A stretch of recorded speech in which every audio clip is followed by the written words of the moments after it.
Hey y'all, it's Pat. We are going to close out 2024 with 2 best of Like a Farmer episodes. In today's episode, we'll focus on the laughs. If you're not watching on YouTube and only listening, we'll drop a chronological guest list in the description. So if you like what you hear, but you don't know who it is, check it out on the description. And remember, Like a Farmer episodes drop every Wednesday on YouTube or wherever you listen to your audio podcast. Thanks for following along. I mean, you're one of the part at some point, I don't know what part of your career, and I'm trying to figure out the other week about percentage of who's wearing a mask and who's wearing a cowboy hat. I mean, you were straight cowboy hat for most of your pretty much. My parents made me wear one when I started getting on like junior bulls. Yeah. And so I wore it till I was already in the PBR when I quit wearing it, and I'd wore it for a long time. I always told them when I turned 18 I was going to throw it away, but it more or less become habit that I wore it. You know, it's just now is that an ego thing? You don't want anybody, you don't want the girls in the stands so just wearing a mask. I'm wearing that didn't have anything to do with me. It was just, and when I was wearing one, not a lot of guys wore one. You know, there wasn't very many of them that did wear a helmet, and so I was kind of like the black sheep over there, had a helmet on and stuff. And it was more or less just habit. Like you grab your vest out of your rigging bag. I grabbed the helmet because I was so used to wearing it. Well, I was riding pretty bad one year, and we were getting on practice bulls, and for some reason I didn't grab it.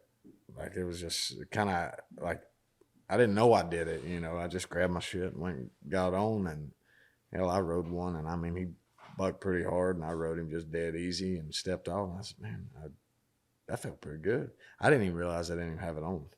I was like, man, that felt good. Somebody said, man, you look good. I said, man, it felt good. They said, you going to quit wearing it? I was like, what are you talking about? And they were like, your helmet. I was like, I look up, I had my hat on. I was like, I never put it back on. I like playing games on this show. So this game is called Questionnaire, and it's presented by Ag America.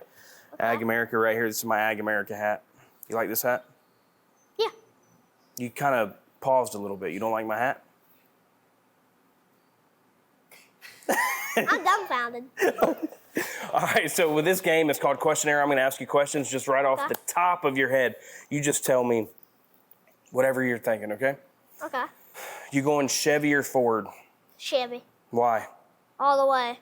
They have good motors in them, and they last a long time. That's in the 1999 OBS pickup out there, and that's lasted since 1999. Is that what you're going to be driving one day? I'd like to, but I'd like to have an 87 Chevy pickup, the old ones. The square body? Yep. 87 or an 82 Chevy K30. A regular pickup bed, 2-door cab. Huh. 454 motor. Favorite country musician? If he's still alive right now, C.W. McCall and Blake Shelton, those two. So you're not holding any grudge on Blake on driving Kubotas? No. Okay. You seemed a little salty when you see that color orange, like I can see some fire in you, but... Yeah, I'm not on board with orange. I can take Alice Chalmer, but I can't take Kubota. All right. Do you like sports? Football and basketball. Basketball team is IU, and football team for me is San Francisco 49ers. San Francisco 49ers. Why them? Because Joe Montana played on their team, and he played really good. Jackson, I don't know. I feel like you're 8 years old, but you're naming all these trucks and football players that are from like the 70s and 80s and 90s. Where do you get your education from? Probably the people that have been doing it for a long time, probably. A good while, like my grandpa, my uncles, my dad. That's fantastic. Appreciate you playing that game. Yeah. John Denny. 14 years, 224 consecutive starts. Yeah. And you're on the track too. I mean, he's like 6'6", and he's huge.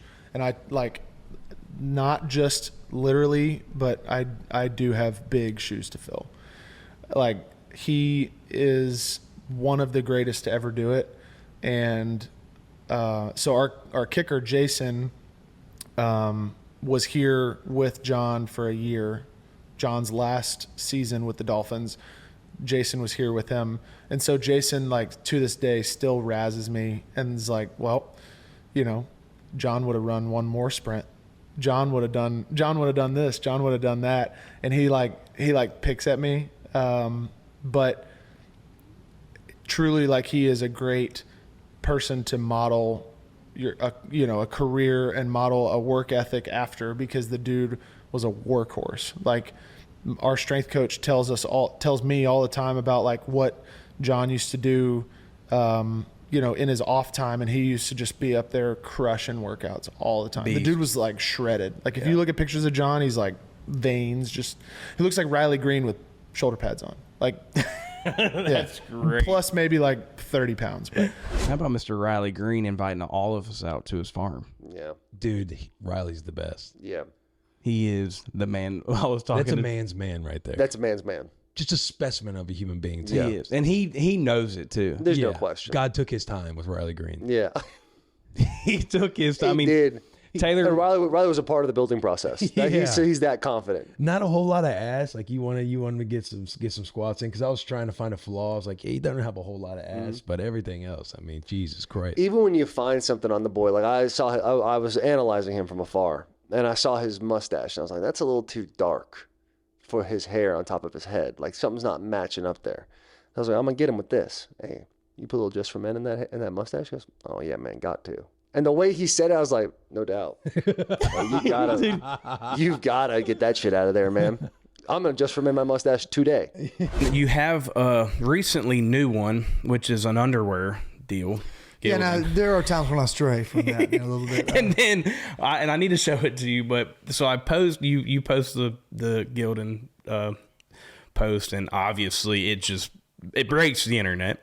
And then I write a comment saying, damn, I was wondering who they were going to choose after I denied it. And this comment got like 700 likes. It was great. That's funny, man. We actually turned that deal down, I think, for 2 years. Just because I could not get in my head of me doing underwear. You were working out a little more too. I'm like, I think about things as a fan. Yeah. I'm still a fan of country music. I'm like, man, would I think Jamie Johnson was cool if he was an underwear model? I don't know. I don't know if I would or not. So it's would I come on Pat's show if he was an underwear model? So I don't know. I finally, when we got together talking this year, I man, tell me what y'all are thinking. And we came up with this idea, and the commercial they shot was funny. It was a little self-deprecating. It wasn't me just oiled up with underwear on, It was, and a lot of people that would like that. Yeah, and it was funny and tasteful, I guess. So we ended up doing it, and it worked out great. But yeah, I was not expecting to be doing any underwear modeling in my career. So you just never know, I guess. You never know. I owe Dan Mullen an apology. Have you given him an apology? I'm going to do it right now. Boom, let's do it. Yeah, All right, go for it. Here's your camera right here. I owe Dan an apology. I have a tremendous amount of respect for Dan Mullen, and I should never have said that in a way that would have got reference back to him. Okay, Dan is not a jackass, although he did come out as Darth Vader after a game, and I came back with the response. In no way did I think that was going to have anything to do with him getting let go, and I sure hope it didn't. And then the comments after that. I was doing an interview on a Monday morning after the game, and really didn't. When you're like me and you kind of talk, you don't always weight your words as well as you should have. And if I had it to do over again, I wouldn't have done that, because I have a lot of respect for Dan Mullen. Yeah, same. Coach Dan, there you go. Is it easy? Would you say it's easy to play the banjo? It's not. Okay. It's not that easy, and I would consider myself probably the least musically talented out of the three of us, definitely. So it took me a minute to get going. I taught myself. We don't really have any. I mean, where do you find a banjo I want to start teacher? making guitar Yeah, lessons. correct. Yeah, in South Georgia, you would think, if anywhere. I don't have my phone. Exactly. This might be like way out of tune. All right, here we go.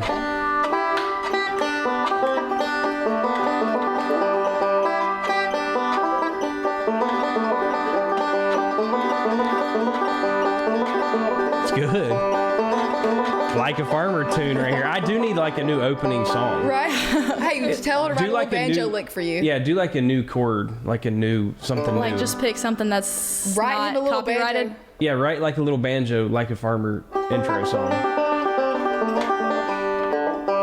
Wait, let me try it again. That's a good little jingle. Use that. I don't think that's. Needs to be longer. Yeah, thank you, Lily. Gotta get the scales. was. How would you start the show? Like you would.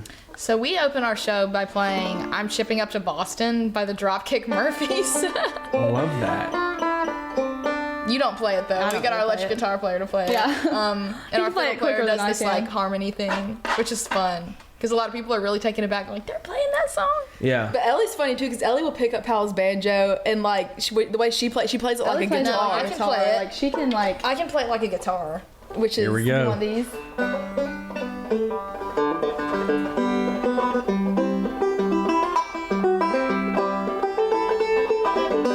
It's pretty good. That's good. But she strums it like a. How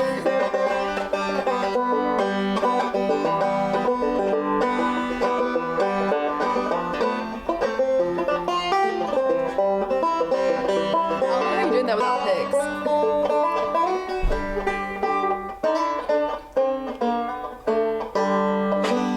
Music theory right there for you. There's a story going out there that I will confirm. Notre Dame, Yes. Look right here, camera right here. Notre Dame recruited me on accident. They went to the wrong high school. Oh my gosh! What do you?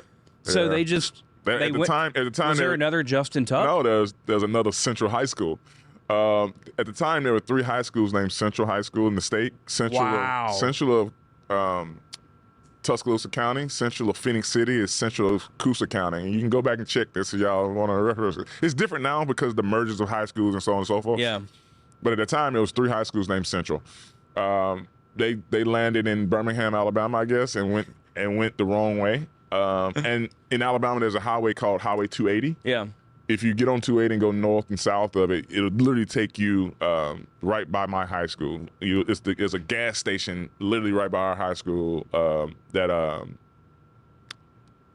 basically they stopped at one day and they said, "Listen, we're looking for Central High School," and the clerk that night was one of my classmates, and she also was a statistician for our football team, and she was like, "Oh, they must be talking about Central High School. You can see the lights from the gas station."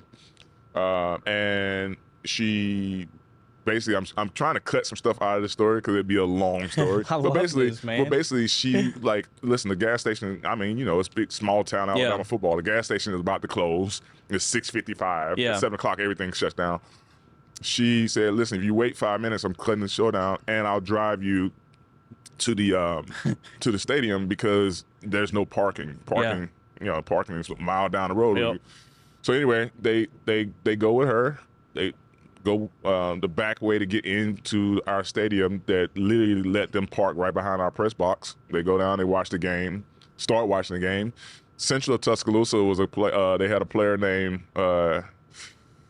his name is LaMarcus Ryle. I think he transferred to Opelika after this, but he started out at Central Tuscaloosa. They were trying to recruit him. Their school's color was black and red. Our school was blue and silver.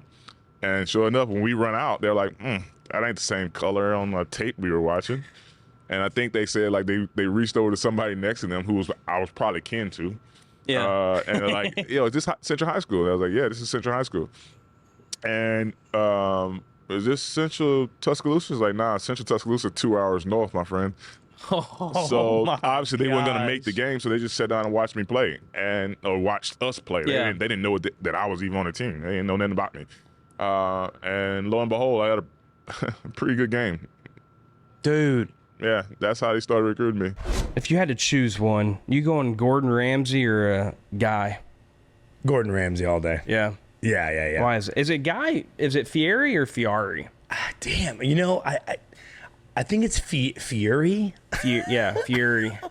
But you're going Gordon over Guy. I'm going Gordon, man. Yeah, just because he speaks to this old school mentality that I feel it is slipping away. There is that generation of badass, hardcore mother effers that are just hardcore, and that's I miss that sometimes. I miss that, just that drive, man, and that crazy strive for perfecting our art. That's interesting you say that. So that's not a TV stunt. No, that guy is real. Yeah, it's funny. He opened up next door to us, and what a guy! The guy comes in here, and all the young kids in the back. They're probably freaking out. Are we on TV? He's a big guy. Yeah. He's tall, And he comes straight, rolling right through that door, goes right into the kitchen, introduces himself to every single buddy in the kitchen, and just says, hey, congrats on keeping your star. Come on, dude. Like, that guy doesn't have to do that. You know what I mean? For him to give a shit about these guys like that just means the world to me. You know, because he didn't come in, he wasn't here having dinner. He was just literally made time, and I can imagine that guy's schedule. I can't even imagine. Yeah. And he comes in here and takes a picture with everybody, you know, congratulates. And I was just like, man, that's a real human being right there, man. As much as he gallivants around TV yelling and screaming, man, some of that's show, but some of that's just he gives a shit about what he does. Growing up, acting just never even came across your mind. I mean, it was like you weren't in the backyard pretending you were Batman or Superman or... I remember one time, I mean, I made movies as a kid growing up with my brother, like just for fun. Okay, like YouTube movies. Like, or just home movies, like home action movies. Like, we would watch Boondock Saints and then just, like, go make our own version of Boondock Saints. Or, like, Bloodsport. Like, we were doing, like, pure action movies. I always say I started in stunts because my brother would just kick my ass on camera for 20 minutes and call it a movie. You've got to have some great stories about that. Because, and like I say this all the time because I have a great team behind me that does all this great due diligence about the guests that come on the show. I feel like I read something about maybe fireworks. Yes. This always gets traction. I feel like it's never going to leave the internet, I feel like, which is fine. We would make our own, we didn't really have a big VFX or stunts budget in the early days of making movies at 8 years old. And so we did an action movie one time. I think we were trying to recreate like the opening scene in Saving Private Ryan, the D-Day battle. And so my brother, in all his wisdom, decided to tape a piece of cardboard, which is flammable, if you didn't know, to my chest, and then taped some fireworks to the outside of it. And then somehow, I guess, put a T-shirt on me or something like that to cover it so you wouldn't see, and then somehow lit it. And then I would charge up the hill, and then right as I got to the hill, the firework would explode and pop, and that would be me. That was our squibs in the early days. So that was... And so that's why bull riding, they were like, you did some of your own bull riding. I'm like, yeah, I did a bit. And everyone's like, wow, that's crazy. I'm like, well, I was getting blown up by my brother at age 8. So what's like the craziest story you've heard from a Farmers Only member? Well, this girl contacted me. She was in Ohio. And she said, hey, I want to thank you. I met my husband on Farmers Only, and we've been married, and now we got a couple kids. And I've been meaning to reach out to you for a long time, just thank you. And I said, so tell me about your story. And she went to Ohio State, okay? And she worked in the gym where, you know, the big gym for the school people work out. And she said that her husband, that she finally met on Farmers Only, also worked in that gym, okay? Worked out all the time. So she said he probably walked by me 100 times over a long period of time, never crossed paths, never had a conversation. But then they went on Farmers Only and said, you look familiar, you know, and then they found out they work out at the same place. But she said, thank you so much for starting the site, because she was engaged and she was a horse person, okay? Equestrian enthusiast, okay? Technically. So she said that her dream was to raise horses, have a place out in the country and raise her own horses. And she was engaged to a city guy. And when they were getting real serious and talking about where they're going to live, and she goes, well, I want to live in the country. I want to raise horses. And he goes, well, can't you just keep the horses in the garage? Okay. And she said that was it. That was the moment where she said, this is not going to work. City folks just don't get it. Right. She said that was the end of that. That's when she went on Farmers Only to find a like-minded person. And now she lives out. He's a cattles and horses, right? They're so happy. They're happier than a pig, and they're really happy. Hey, y'all, it's Pat with Like a Farmer coming on here to tell you, if you missed it, December 4th, My partner Takova's dropped the work boot. Listen, we all know they have some of the best cowboy boots in the country, but now they going against the grain and creating this work boot, and that's what they do. They're innovators over there, and I'm really excited for this new product. I want you to go out there, check it out. Click this link below. Go get you a pair. Takova's work boot is out now. Hey, y'all, it's Pat with Like a Farmer. Are you looking to add some local flavors to your recipes? Well, visit freshfromflorida.com today, where you can browse hundreds of delicious recipes that bring Florida freshness to your table all year round. Become a Fresh from Florida member for free and create your own menus. Save and send your favorite dishes and get exclusive access to monthly newsletters packed with fresh local recipes. I can promise you, you will be a favorite in your neighborhood. From the Florida fields to your fork, year-round freshness and flavor are just a logo away. Fresh from Florida, there's a sunshine in every bite. Hey, y'all, today's episode is brought to you by Ag America, your go-to financial partner for all things agriculture. As the largest independent financial firm dedicated to rural America, Ag America is changing the game when it comes to ag lending and leveling up finance options for farmers, ranchers, and landowners across the nation. And I'll let you know a little secret. The thing that sets this company apart from the rest is the people. They understand firsthand the unique needs of American farmers and ranchers because many of them grew up on farms themselves. They take a farmer-focused approach to finance, prioritizing relationships over transactions to help you build a stronger financial foundation for you and your family. So whether you're looking to buy land or secure working capital, Ag America has your back. Visit agamerica.com today to learn more and see how they can help you achieve long-term financial success. Because when farmers thrive, we all do. And you mentioned a bunch of these, I'm saying famous people that own bulls. Like, that's such a cool hobby because there's one, I've got a great team, been doing some research on you. Dana White's bull, Twisted Steel. Right. I mean, you rode him, right? I did. I was the first one to ride him on tour. I don't know what it is about me. I think it's kind of becoming a more common trend, and I'm not mad about it. That some of the bulls that have been unridden for a while, I'm kind of the first one to ride them. And hey, just put Keyshawn on the bull. You know, nobody's ridden it, but well, he'll figure it out. Right. How was Dana White's bull? Dana White's bull in Albuquerque this past season. I don't know much about this bull. I've seen him a few times. I know he bucks hard, but everything I seen, I liked. There wasn't anything dirty about him the way he bucks. He doesn't try to crap you off and do these weird moves that are really hard to get by. Going into the short round, you get to pick your bull. I had a decent pick, but not the best, because I had one around prior to that. And I'm looking at the list, trying to decide. I don't remember what bulls were up for availability at the time, but I'm like, that's me. I saw it and I just knew it was me. Go up there, pick that bull. Everybody's jacked up because they're like, oh, basically why are you gonna pick that bull, you know? Because there's other bulls in there that's been ridden and stuff like that. So I get everything tied in, pound my hand, starting to slide up nice and easy. And this is like an old JB Mauney move. JB did it all the time, like that's his moneymaker.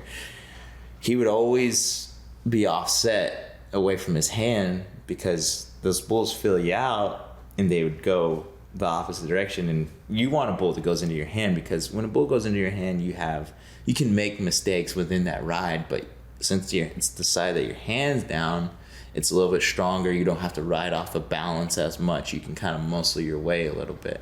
So first jump up, I'm sitting to the left, and boom, right there, one jump around the right, up and down, and I'm just chewing them up. Every round, I'm just making sure I'm staying in the zone.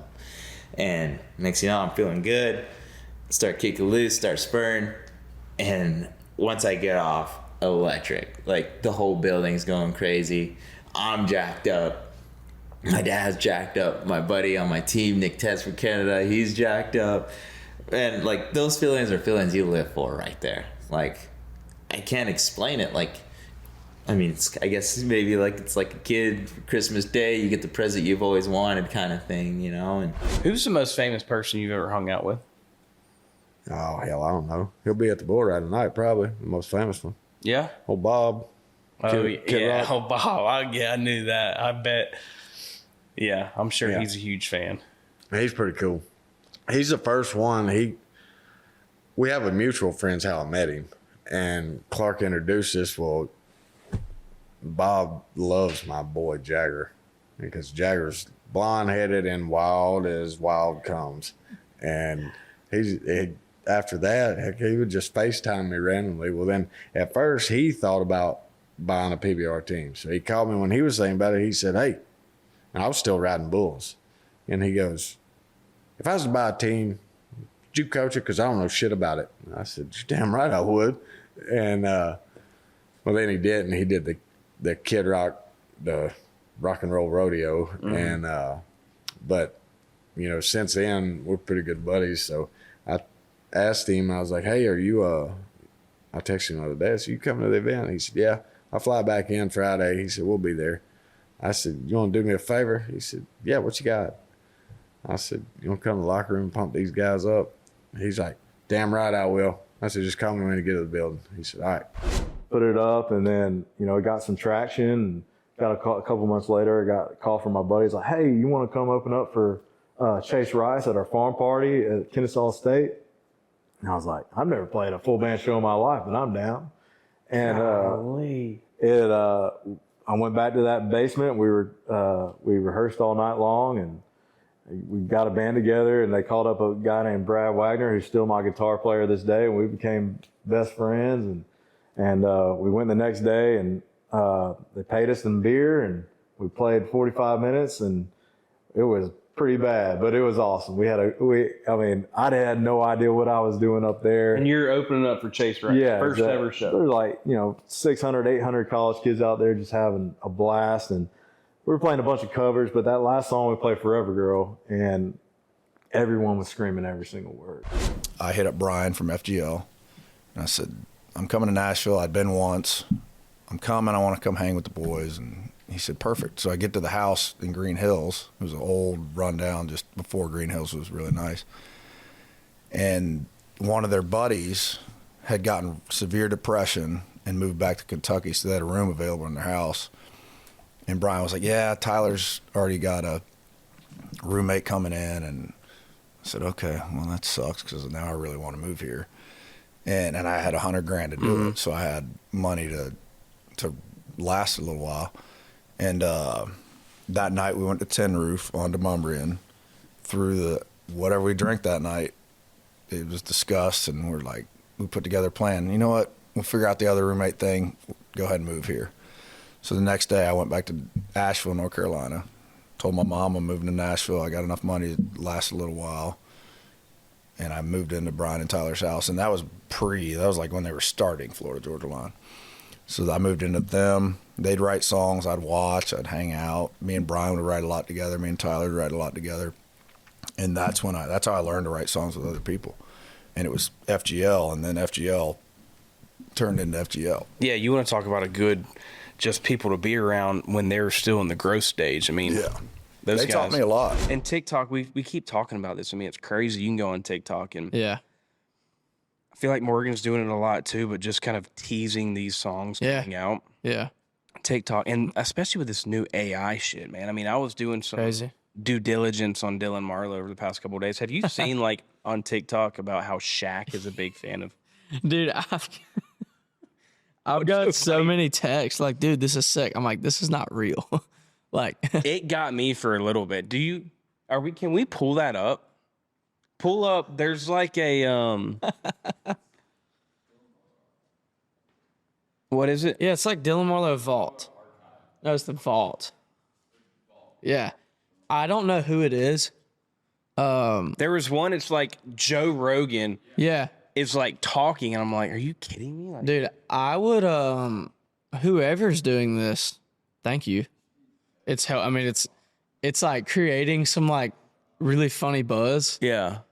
But I will just go on the record and say Young Gravy is not my dad.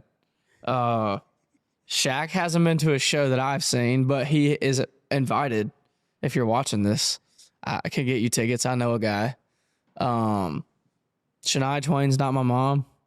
That's another one. It's pretty funny. Dude, the only country set that Shaq plays is Dylan Marlowe. My dad always wants me to do farming jokes, and I'm like, I always try to tell him, I'm like, you think that I'm gonna make farming jokes and you're gonna like them. It's like, if I make a joke about it, you're probably not gonna like what I say. Do you know what I mean? It's like, because I'm like making fun of stuff. So I try to be careful about it. I don't know. There are some stuff I'd like to talk about, but sometimes it's, I don't know. I've talked about helping my dad birth a cow, and I'm like, I don't know. Sometimes that stuff gets gross, and like, we had to like, the cow was like halfway, like the baby calf died, right, while they were giving birth, and it was like halfway out. And we had to, like, I think one leg was out, and we had to get it out of there, and we had to like, tie up like a fence jack that you use to tighten barbed wire, and tie it to and then kind of jack the calf out of there. I think there was a veterinarian there. And it's just like, it's so wild. You're just out there, it's cold, and I got to stick my hand in the, vagina of a cow out here and try to pull a leg out. You know what I mean? And but I think on the flip side, you have a platform to shine light on that type of lifestyle. It's hard to be a farmer. So hard. This is fucking crazy because our horse has such a big heart. So this is the last time, right? Yep. So now we're coming. Now we're lead, but here comes Mind Frame, and it's a tough angle. But he ends up, there's an overhead view where he's a length in front of us. It's hard to see here, but Dornock switches leads. Now he's on his right foot first. It switches leads. Mind Frame goes in the middle of the track. Come on, Louis, go. Yeah, we're screaming around. Let's fucking go! And then he runs away from it at the line too. We go fucking ape shit. Boom. And the crazy part, Sierra Leone, who was the favorite, awesome horse, won the Bluegrass, got second in the Derby. He was coming for us. He just didn't have enough time. So awesome race. And once in a lifetime deal to win a Triple Crown race, to even have a horse in a Triple Crown race. I mean, it's like, I got goosebumps just watching that right off the bat. Elvis Presley, man. I mean, where does the love come for the man himself, Elvis? Well, I mean, it started, I grew up not an Elvis fan. Neither of my parents were Elvis fans. I grew up on old school country music. I grew up on my dad's records, my mom's records, which is being from Texas, George Strait, Alan Jackson was huge when I was a kid. That was those right. Like when I think of, music that is like nostalgic music for me, growing up, it's like Alan Jackson. That Under the Influence record had like Summertime Blues and Papa Top and all that stuff I just think of child as that. But when I was about 7, it kind of changed for me. And I was kind of it was kind of the perfect storm. I was starting to get into music. I was starting to want to play the guitar. I had an uncle who was a piano player, and I always looked up to him, and I kind of wanted to do that and would write papers. And when I was a little kid, what do you want to be when you grow up? And I want to be a rock star because they get to travel the world. Oh yeah. But I knew, it wasn't serious by any means, but I saw an Elvis impersonator by total accident. This guy, Carlton Hurdle. I'm still friends with him. He's like 6'7". He plays the burger joint, local burger joint in my hometown. We were there by total accident, just eating there. And I'm looking at, we're just eating. And like, oh yeah, that was impersonator.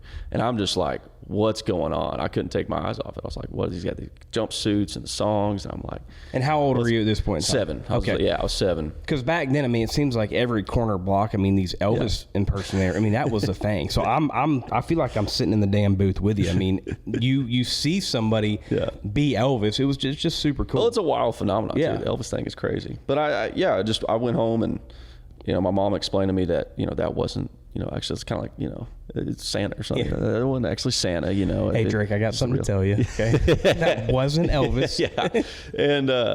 And so I'm like, I just started diving in and watching Elvis's videos and becoming a fan of his. That was the first time for me, I think it clicked that that's what I wanted to do. Because I had watched, I grew up going to the Houston Rodeo. That was big for us. My grandparents lived in Houston, and we would go every year, go see it. Go see like Randy Travis and Allen and Dierks Bentley and stuff there. And that was the first time I saw somebody really entertain, watching videos of Elvis.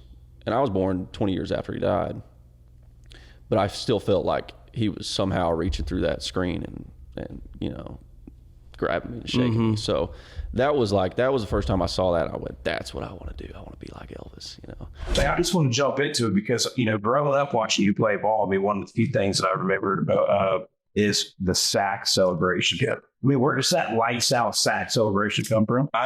So when I got my nickname in high school, my sophomore year, when I knocked out 4 kids one game, and I had about 25 students come, you know, run up to me and say, hey, you knocked those kids' lights out.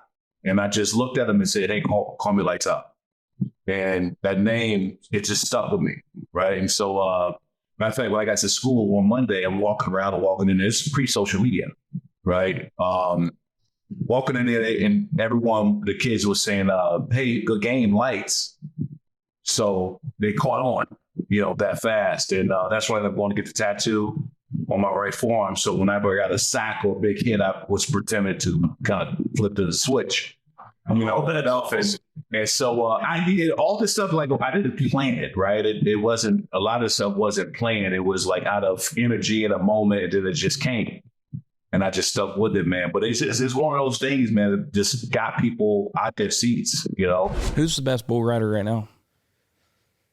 Second to Dale Brisby. Yeah. I think, you know, I'm a big fan of Kai and his attitude. It's so similar to JB's. Also Stetson. He's just so, the whole Wright family, they make it so simple. Execute the fundamentals every time.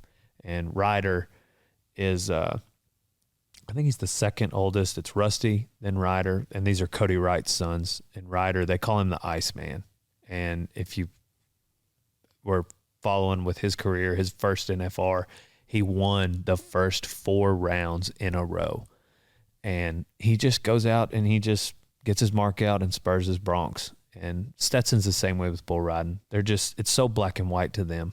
And I think that Stetson's going to probably get the most world titles. And I could see him going over to the PBR, except that he loves riding broncs. And they don't have those over there, so he'll probably stick around the PRCA for a little while. But plus he made like $900,000 that one year in PRCA, year before last. So that's pretty dang good money. Yeah, no kidding. You know? That's pretty good money. So that's not $7 million or anything like that. Again, we're here for Monday Night Football. A lot of times when you're doing like live TV, there's stuff where you will like tape or prepare, like do a dummy practice of it. So some They segments, rehearse the open. right? So some segments you will tape. That's not often, or you'll practice stuff. So this was my first time doing Monday Night Football. It was first time doing anything with the crew that it was at the moment, producer, all that stuff. And we had practiced the open 35 minutes before kickoff, right? Like, hey, you know, let's rehearse. And you're in the moment. That place is freaking electric in those situations. So like your juices are going. I was nervous as the day is long. And I feel like we're close to kickoff, but like, I don't know, because I'm just lost in the moment. And in my ear, I hear the producer say 30 seconds to tape. So I'm thinking in 30 seconds, we're taping, like taping something.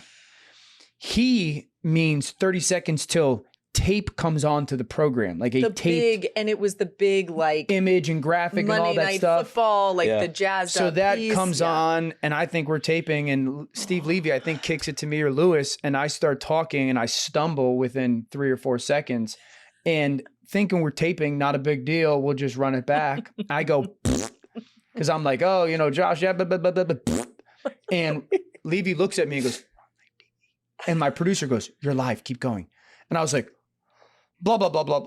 And so, you know, I immediately knew like, oh my gosh, this is going to be a thing. And I peeked down at my phone within like a minute, and it's just the internet is having a field day on it. So, I mean, okay, just quick from my perspective.